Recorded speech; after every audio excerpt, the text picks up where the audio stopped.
a fin de garantizar de que todos los actos protocolares se desarrollen con total normalidad y bueno, tener también los desvíos correspondientes con personal de tránsito para que podamos tener justamente las salidas y otros accesos libres, debido también a la gran cantidad de personas que está llegando. ¿Y cuántas personas se tiene previsto que lleguen hasta la sede de gobierno? Se hace un cálculo de aproximadamente unas 20.000 personas. Unas 20.000 personas que... ¿Estarán todas en Plaza Murillo? Sí, que llegarían, justamente hoy estaban haciendo unos cálculos, solo la Plaza Murillo, pues el interior se calcula que puede cobijar a 8.000 personas, ¿no? Y si tomamos calles adyacentes y el resto de las personas, el solo hecho de llenar la Plaza Murillo, más el resto de las calles, significa aproximadamente unas 15.000. Y bueno, va a haber además desfiles y una gran concentración de personas para escuchar en principio el mensaje que va a dar el hermano presidente, que se tiene previsto que se dé el mensaje aproximadamente a las 9 de la mañana. ¿Y se sabe cuánto durará más o menos? Me imagino que ustedes tienen un cálculo por el tema de seguridad, movilizar la gente y todo. Bueno, de acuerdo al programa que se tiene previsto, se calcula que va a durar aproximadamente una hora. Ah, ¿una hora? Sí, aproximadamente. No tengo yo el dato exacto, eso va a depender mucho de el mensaje que se va a dar, que lo está, justamente debe estar ultimando detalles nuestro hermano presidente. Es un mensaje a nuestra nación, es un mensaje que, bueno, deberá haber además 13 años en los cuales hemos tenido muchos logros, hemos podido consolidar justamente un proceso de cambio, cumpliendo agendas, ¿no? Nuestro gobierno, el gobierno del presidente Evo Morales, ha cumplido la agenda de octubre, la agenda del gas, ha cumplido la agenda del agua y también la agenda autonómica de lo que ha significado Oriente. Y al margen de esto, el crecimiento económico, existen muchos logros como país de los cuales nos sentimos muy orgullosos de poder justamente anunciarlos. Y bueno, estamos atentos. Yo mismo no conozco el contenido del mensaje del presidente, pero también sé que posterior a esto se va a dar un mensaje justamente a la gran concentración de personas que va a asistir mañana en Plaza Murillo. Entonces va a haber dos pronunciamientos del presidente, uno oficial que es el informe y otro en la concentración ya en este palco que se está organizando. Sí, sin lugar a dudas es algo que está previsto y bueno, esto además forma parte de lo que ya significa el protocolo mismo del día de mañana. Bueno, permítame tocar otros temas, por favor, viceministro, porque vamos a hablar de Mairana. Definitivamente este caso ha sorprendido a la población por las condiciones en las que este doctor supuestamente abusaba sexualmente de sus víctimas y sobre todo de esta menor, porque hay un video que así lo demuestra hasta el momento. Sí, lamentamos justamente el incidente con una menor de 15 años. Y haber acudido donde el farmacéutico, que es uno de sus cómplices justamente de este médico, en realidad que es un violador serial, que ha fugado, ha sido prófugo, se lo ha encontrado justamente en Brasil, como hoy lo presentó el ministro de Gobierno, el ministro Carlos Romero.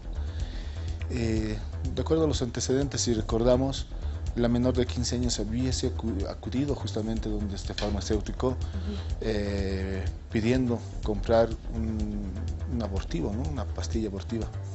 Es así que él en estas condiciones abusa en primera instancia de la menor. Días después, producto de que se siente mal, vuelve a acudir donde el violador, donde este farmacéutico, y él lo deriva justamente a un médico, el que ha sido justamente detenido. Y él justamente procede nuevamente a dormirla, a sedarla. Y bueno, ella antes de esto es que activa su celular y es como ella registra la vejación a la cual ha sido víctima. Esto ha meritado justamente el repudio generalizado de toda la población boliviana, de todas las autoridades, un seguimiento que hemos realizado también desde el Ministerio de Gobierno, cumpliendo instrucciones del ministro, el mismo presidente se ha pronunciado, el ministro de Justicia ha hecho un seguimiento con autoridades in situ, una comisión especial que se ha trasladado, porque ha habido una suerte de encubrimiento, lastimosamente, alrededor y un retardo en el avance de las investigaciones. Y gran cantidad de víctimas, al parecer. Además de eso, ha habido muchas personas que han sido vejadas sexualmente por este médico. Hasta el momento, ¿cuántas denuncias ya hay? Que yo tenga conocimiento, por lo menos hay más de 3 denuncias. Más de 3 denuncias. Más de 3 denuncias. Entonces, ¿y cuál sería el encubrimiento? ¿Cómo trabajaba este sujeto? ¿Hay Ministerio Público implicado? Lo que pasa es que la comisión ha detectado que ha habido un retraso, una retardación en lo que hace la investigación. ¿Había protección? Es lo que se presume por parte de varias instancias en el mismo municipio. Es lo que ha meritado que se traslade in situ a esa comisión. Estaba a la cabeza de la viceministra de Justicia, la doctora Erika Chávez.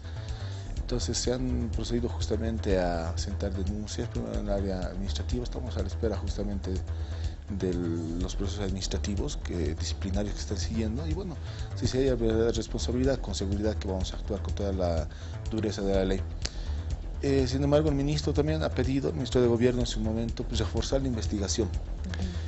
Por ser un delito de índole sexual, de violencia sexual, pues corresponde a la división de la FELCB que haga la investigación. Pero se ha reforzado con el grupo DASI en Santa Cruz, a cargo justamente del coronel Medina, que es el director departamental de la FELCC allá en Santa Cruz. Y ellos han hecho un importante seguimiento, un trabajo de investigación que vale la pena resaltar, ¿no? Han hecho un seguimiento con el entorno familiar justamente de este médico. Este seguimiento ha dado que el paradero, él había fugado desde Mairana hasta Beni, en la población de Guayaramerín, que es una zona fronteriza con el Brasil. En este lugar, luego del seguimiento, se toma contacto justamente con la pareja de este médico, una de sus parejas sentimentales, que le hubiese ayudado a conseguir un alojamiento en una población fronteriza, vale decir en Guajaramerín, que es el poblado más cercano a este punto fronterizo con Bolivia, en Brasil.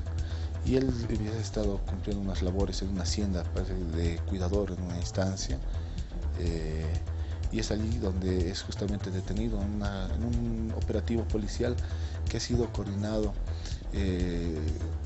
con la FCC de Bolivia, la Policía Boliviana y la Policía Federal del Brasil. Entonces se procede justamente a la detención. Supuestamente el abogado dice que él fue a trabajar, ¿no? Que él no fugó. Son los elementos de la defensa que él puede justamente argumentar. Sin embargo, el producto de la investigación da cuenta de que él ha fugado, estaba prófugo. Es más, él tiene un ingreso ilegal a lo que es el vecino país de Brasil, lo que ha meritado la expulsión y puesta en frontera.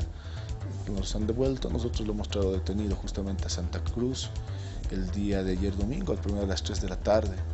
La detención, tengo entendido, se ha realizado el día sábado, ¿no? Con la Policía Federal del Brasil y la Policía Boliviana. Ha sido conjunto el operativo. Ahora, hablando justamente de este trabajo conjunto, ¿usted tiene algún dato de este sospechoso de haber descuartizado a la familia? ¿Se sabe algo de Gustavo Vargas? ¿Lo siguen buscando en Brasil? ¿Hay la posibilidad de que esté en el país? Continuamos con la búsqueda. Es un tema igual que nos alarma mucho por la crueldad, la forma como ha procedido este sujeto. Y bueno, el descuartizamiento, toda una familia, un menor. Bueno, estamos todavía tras la búsqueda de este sujeto. En Bolivia estamos pendientes, estamos organizando algo para evitar que se traslade a nuestro país. Se han activado todas las alertas correspondientes, hay un proceso aquí abierto. En Brasil están cooperando. Bueno, esperemos, ¿no? Justamente dar con el paradero de este prófugo. Bueno, usted hacía referencia en el caso de Mairana, que se está investigando qué pasaba, por qué se daba esta protección o por qué no se trabajaba de manera acelerada en la justicia, en las investigaciones.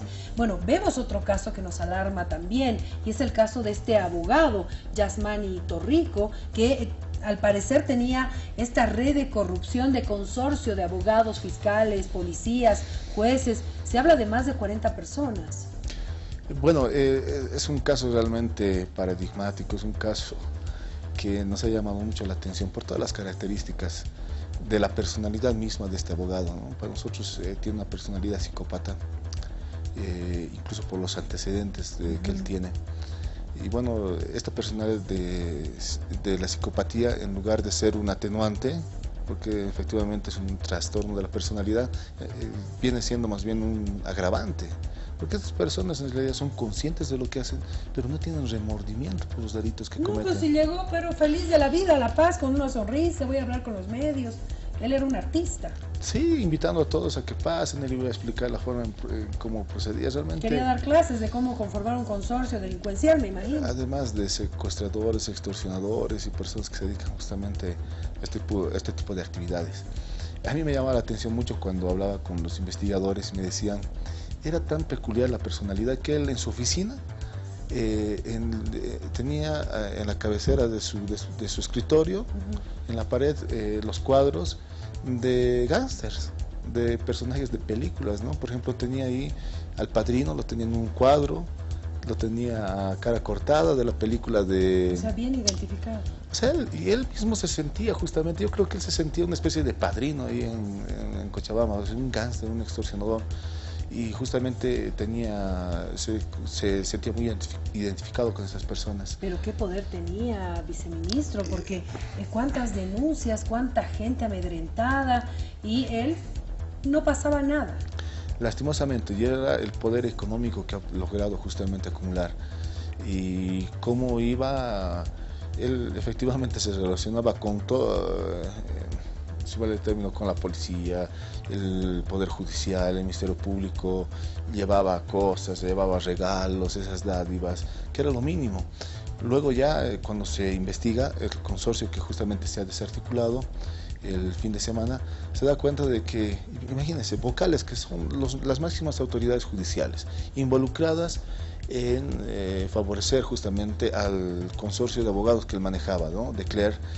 Y se han encontrado, cuando se han secuestrado la computadora, se han encontrado resoluciones proyectadas desde su despacho que han firmado estos vocales. O sea, él redactaba las resoluciones. Sí, exactamente, Priscila, él redactaba las resoluciones, con algunos cambios, eran prácticamente las mismas resoluciones que sacaban los vocales. Se han visto involucrados justamente 2 vocales, el esposo de una vocal, está comprometido un fiscal, 4 policías, 2 oficiales, los otros eran policías de clase. Entre los 8 que se han podido detener, se vienen investigando todavía más personas que forman parte de ese consorcio, y bueno, estamos todavía esperando que se procese la información que tenía su computador. La falta todavía. Claro, es más, era tan descarada el comportamiento de este abogado, que cuando se ha ido a secuestrar, él amenazado y ha dicho, no saben con quién se están metiendo, ni la información que tiene mi ordenador, dando a entender de que él gozaba de mucho poder. ¿Cómo se ha destapado esto? Es justamente a raíz de la denuncia de un mecánico. Este mecánico, que vive en Tiquipaya, más o menos, si no me equivoco, en marzo del 2018, ha sido víctima de este abogado, Yasmanito Rico. Lo secuestran, ¿no? Sí, ¿por qué lo secuestran? Él indica que este mecánico ha intentado tener un anticrético, un departamento de anticrético. Sin embargo, como nunca se ha podido tomar posesión de lo que le habían ofrecido, él estaba exigiendo que le devuelvan los $20.000. Y ha sido justamente un abogado, bueno, la cuñada de un abogado que formaba parte del consorcio de este Yasmanito Rico, es la que contrata los servicios de este abogado, este consorcio de criminales. Y bueno, lo que hacen es lo secuestran. Con él se aproximan con el motivo de que vaya a auxiliar un vehículo que estaba justamente con problemas mecánicos. Lo convencen de ir, llegan en un vehículo tipo taxi blanco, me dicen. Cuando llegan al lugar, ingresan por los asientos de atrás de ambas puertas 2 personas, 2 matones, los seducen, le ponen una venda en los ojos y lo llevan justamente a la oficina de este abogado, que era donde realmente se producían todas las extorsiones, todos los vejámenes y las torturas. Entonces llegan ahí y es en ese lugar donde lo amenazan, lo torturan, lo electrocutan al mecánico, y además le amenazan con quitarle la vida a él y a su familia. De abusar sexualmente a su hija, también, sí, tanto así sí. que la saca del país, ¿no? Sí, sí, terrible. Justamente ha sido víctima de esto, pero en determinado momento ha tenido la valentía de denunciar, porque hay muchas víctimas. Vale la pena llamar justamente a todas las víctimas, se va a tomar todas las medidas de protección y la reserva, pero es importante que todos denuncien a este abogado y a todo su consorcio, porque existen muchas víctimas, ha sido muchos años que él ha ido operando en Cochabamba. Justamente le obligan a firmar y el modus operandi es ese, ¿no? Lo torturaban, le hacen firmar documentos que ni siquiera conocían el contenido de estos documentos. Entre ellos, supuestamente le obligan a firmar que ya le hubiesen devuelto los $20.000 que él hubiese depositado para tener este anticrético. Y bueno, ha sido justamente llorando, casi de rodillas, que pide justicia ante una fiscal valiente, digamos, queremos decirlo nosotros en Cochabamba, en Tiquipaya, que pide la colaboración del gobierno. Y bueno, al Ministerio de Justicia y también al Ministro de Gobierno, y nosotros mandamos una comisión de investigadores desde La Paz, por instrucción del ministro Romero. ¿Hasta eso todavía no era público todo? Todavía no era público. De hecho, con mucho temor, porque realmente él, a través del matonaje y esta red de delincuentes que había organizado, de cobradores, de personas que iban y amedrentaban a las personas, pues se había encargado de que muchos procesos mueran. Si no era porque aceptaban dádivas, pues lo hacían por la fuerza. Se conoce de varios casos que se han dado así, ¿no? Hasta de un feminicidio. No tengo conocimiento del feminicidio. Sí, hay un hecho, por lo menos que se ha denunciado entre varios, donde él aparecía como abogado y la cosa terminaba muy mal. Claro que sí. Lo que pasa es que él patrocinaba algunos casos que eran resueltos justamente movilizando al consorcio de abogados. Como tenía contacto con vocales, con jueces, con fiscales, también con malos policías. Y bueno, él justamente pagaba un dinero para resolver a favor, hacer sobreseír casos, que se archiven casos de los cuales él patrocinaba. Y eso lo hacía justamente extorsionando, pidiendo dinero, realizando actos de corrupción. Y es justamente el motivo por el cual se han detenido justamente a 8 personas, ¿no? De las cuales 6 están con detención preventiva en distintos centros penitenciarios en Cochabamba. El fiscal está con una detención domiciliaria, y justamente el vocal, que estaba prófugo, que se lo ha encontrado en Sucre el día viernes en la noche. Su audiencia se lleva a cabo el día de ayer y bueno, le han dado una detención domiciliaria también con 2 custodios. Sin embargo, la investigación continúa.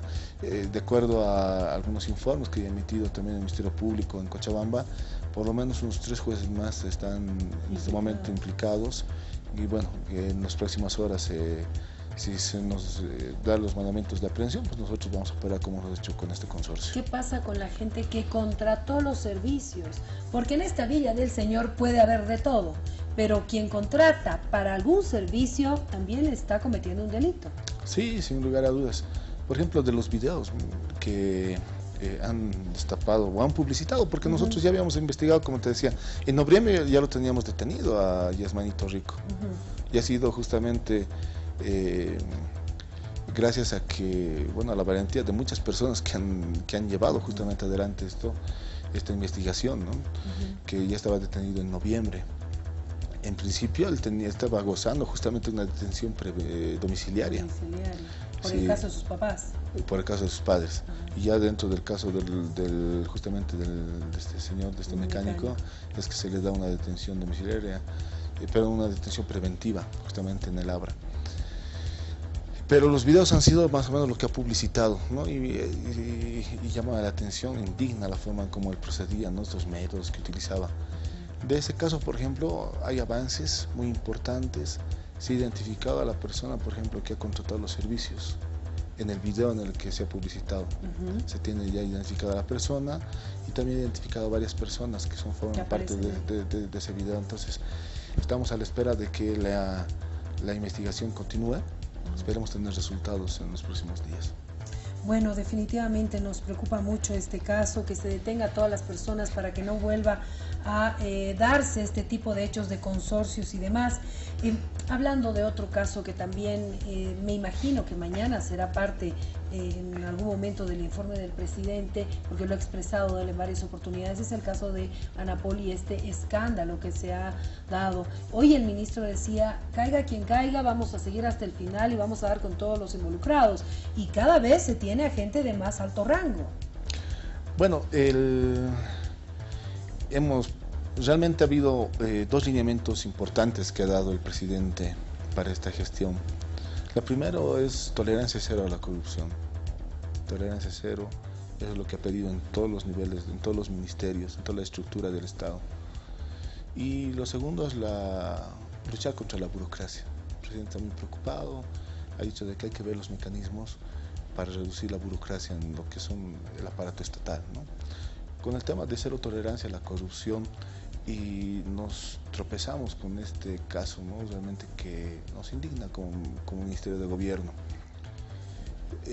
351 cupos que tenía la Anapol, es decir, personas que tenían que ingresar, que es un cupo que se ha habilitado en esta gestión 2019. Un 75% que ha entrado justamente de forma irregular, que se ha identificado que han suplantado exámenes. Exámenes psicotécnicos, el examen de conocimientos, se han suplantado los exámenes físicos, que era una hoja en la cual cada postulante iba y cumplía cada prueba y el evaluador tenía que ir firmando, tenía que ir sellando y indicando si cumple o no cumple justamente ese examen. Realmente ha meritado de que además se haga una auditoría en pocos días, creo que sí 5 días, en los cuales se revisó examen por examen, comparando firma con firma, y uno veía en los exámenes y la firma de la valoración médica no coincidía para nada con la firma de psicotécnico, con la firma de conocimientos o con la firma que tenían las pruebas físicas. Realmente ha sido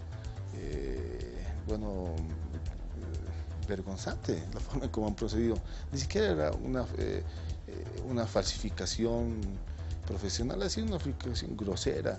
Ahora, viceministro, estos detalles ¿no les llama la atención de que haya este tipo de cosas que ni siquiera tuvieron el cuidado, digámoslo así, de hacer bien las firmas? No es que estaban tan confiados de que antes se hizo y ahora ¿por qué tendría que ser diferente? Porque estas denuncias las hemos escuchado todos los años. Siempre hemos escuchado denuncias de irregularidades, solo que en esta ocasión la cosa fue distinta, se los encontró infragantis, se tuvo pruebas. ¿No les preocupa que esto se haya dado antes? Bueno, en realidad todos los años hemos intentado mejorar los mecanismos de transparencia y de control. La creación de un comité de máxima instancia significaba de que el control de lo que era la admisión de los postulantes no está en manos de solamente la policía, sino que participe en instituciones ajenas, justamente para brindar transparencia. Para nosotros ha sido un paso importante. Luego, como dices, ¿no?, de conocidos hechos de corrupción. Por ejemplo, la vez que se ha destapado un hecho de corrupción, un comandante general ha sido destituido y ha sido procesado penalmente. Y bueno, se han determinado estos mecanismos.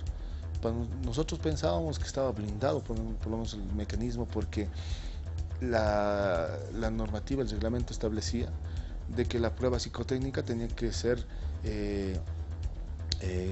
publicada, licitada, no sé si era por AMPE o una licitación, pero el proceso de contratación tenía que ser público, y de hecho que ha sido público, y eso garantizaba una transparencia, porque tenía que justamente ver todas las normas que establece justamente el proceso de contratación, la ley 1178. La prueba de conocimientos de igual forma, era una licitación pública en la cual cualquier empresa podía presentarse y bueno, adjudicar justamente esta prueba a la que mejor calidad técnica tenga y el mejor precio, que es como establecen las normas. Además, que para la valoración médica estaba el Ministerio de Salud como uno de los veedores, y además forma parte del Comité de Máxima Instancia. El Ministerio de Educación tenía un representante que formaba parte del Comité de Máxima Instancia y también estaba encargado como un veedor. Nosotros como Ministerio de Gobierno teníamos un abogado que formaba parte del Comité de Máxima Instancia y era justamente una persona encargada, comisionada, que tenía que estar presente en todas las etapas de estas pruebas. Bueno, pero ahora la Fiscalía va a ampliar la investigación a esta comisión interinstitucional que debería haber dado este blindaje. O sea, ya es increíble, ya me imagino que ustedes se deben sentar y decir, ¿y ahora qué hacemos? ¿Cómo garantizamos transparencia si ni siquiera una comisión interinstitucional puede garantizarla? Sí, bueno, hemos pedido al Ministerio Público de que prosiga con las investigaciones. No vamos a encubrir ni apañar ningún acto de corrupción. De hecho, desde el Ministerio de Gobierno creo que el ministro Carlos Romero ha sido de los pocos que realmente ha tenido la valentía de publicitar que ha existido primero una red de extorsión. ¿Recuerdan el caso de Ostrecher? Sí. En el cual se han visto involucrados personeros del Ministerio de Gobierno, y ha sido el ministro que ha ordenado una red de extorsionadores, que el ministro los ha detenido, los ha procesado, pero ha tenido la valentía de admitir que ha existido esta irregularidad y justamente lo ha extirpado de raíz. En el caso de DIRCABI hemos tenido una red de corrupción que de igual forma ha sido una decisión muy valiente del ministro investigar al mismo Ministerio de Gobierno, a la misma DIRCABI, y realizar justamente varias denuncias y procesar a varias personas. Y este caso no va a escapar eso. Si corresponde que la investigación vaya al Comité de Máxima Instancia y se lo cite a declarar, y si es que el Ministerio Público encuentra responsabilidad en este Comité de Máxima Instancia, bueno, uno pues responde en forma personal porque los delitos son intuito persona, y si ha cometido irregularidades o actos comprometidos contra la ley, pues tiene que responderlos de igual forma. Y lo propio me imagino que pasarán con las exautoridades de la policía, porque se habla también de la posibilidad de convocar a excomandantes, ex alto mando policial.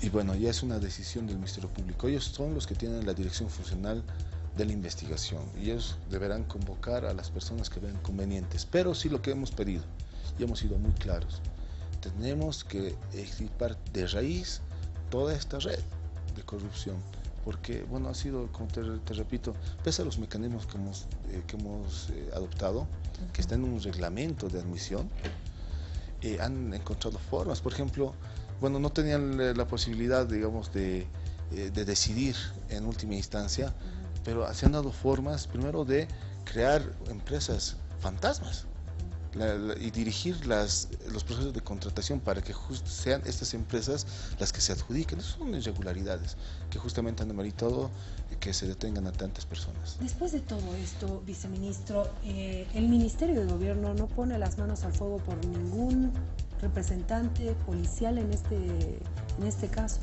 En este caso, no, estamos a la espera de investigación. Estamos todos bajo sospecha, si va el término. Pero lógicamente que sí, por otras unidades, siempre hemos dado la cara. Y lo hacemos porque entendemos de que es un trabajo sacrificado. Todos los días, por ejemplo, la Fuerza Especial de Lucha contra el Crimen, en todos los departamentos, nos presentan casos en los cuales van desarticulando bandas criminales, tenemos operativos de lucha contra el narcotráfico, tenemos operativos de erradicación de hoja de coca, de cultivo ilegal, tenemos operativos de investigación que se realizan con mucho éxito, y lógicamente siempre hemos dado la cara y hemos respaldado la labor policial porque para nosotros corresponde. Además somos cabeza del sector, y en lo que cuando nos ha tocado además fortalecer a la institución policial, el ministro ha sido de los primeros que ha llevado cumbres de seguridad ciudadana, que ha hecho aprobar leyes de seguridad ciudadana en los cuales ha comprometido, porque los ha reunido a todos los alcaldes a nivel nacional, a todos los gobernadores, y les hemos convencido realmente que la seguridad ciudadana es una tarea de todos y en los cuales todos tenemos que aportar. Y sacamos la ley, pero así es el Ministerio de Gobierno que sacó la ley 264, que compromete un presupuesto del 10% de recursos de IDH que tienen que ser destinados a estas tareas para fortalecer a la policía. Y está funcionando, ¿no? En varios municipios, uno de ellos es la Ciudad del Alto. En todo está funcionando. Me llama la atención, por ejemplo, cómo el tema de los usos de las cámaras de seguridad, que antes de esta ley no habían, pero cómo está ayudando a resolver casos de investigación muy complejos. Recuerdo de un colega tuyo en Potosí que había perdido la confianza en la policía y así en horas, gracias a las cámaras de seguridad que resolvemos y agarramos justamente a sus atacadores. Temas complejos. Hoy presentábamos en la mañana dos casos que ya se habían resuelto, uno el viernes y otro el sábado, que lo han presentado también aquí en La Paz, que utilizaban vehículos, eran estos monreros, ¿no?, que hacen aforados en las puertas, que ingresan con violencia, a veces si tienen resistencia matan a sus víctimas, personas peligrosas. Y han sido con cámaras de seguridad que se han logrado resolver. Se han identificado además 2 vehículos, y estos 2 vehículos estaban comprometidos en una investigación de un asesinato a un joven el año pasado en el Alto, a un joven que ha perdido la vida y le han robado un celular. Lo mataron por un celular. Le han dado un disparo, ¿no?, con un proyectil en la cabeza, y murió por eso. Entonces son avances, y te repito, las veces que nos toca dar cara por la institución policial, y realmente por las cosas que valen la pena lo hacemos, y lo vamos a hacer siempre, porque somos cabezas legisladoras. Además estamos muy comprometidos por el trabajo que desarrollan, pero en estos otros casos somos los primeros en denunciar, los primeros en perseguir en un proceso de investigación, en pedir que realmente sea la misma policía que investigue, y realmente vale la pena destacar aquello. Si la investigación está avanzando es porque realmente hay un compromiso también de la misma institución de lavarse la imagen y de decir que los malos elementos tienen que ser procesados. Viceministro, solo un criterio como abogado, por favor.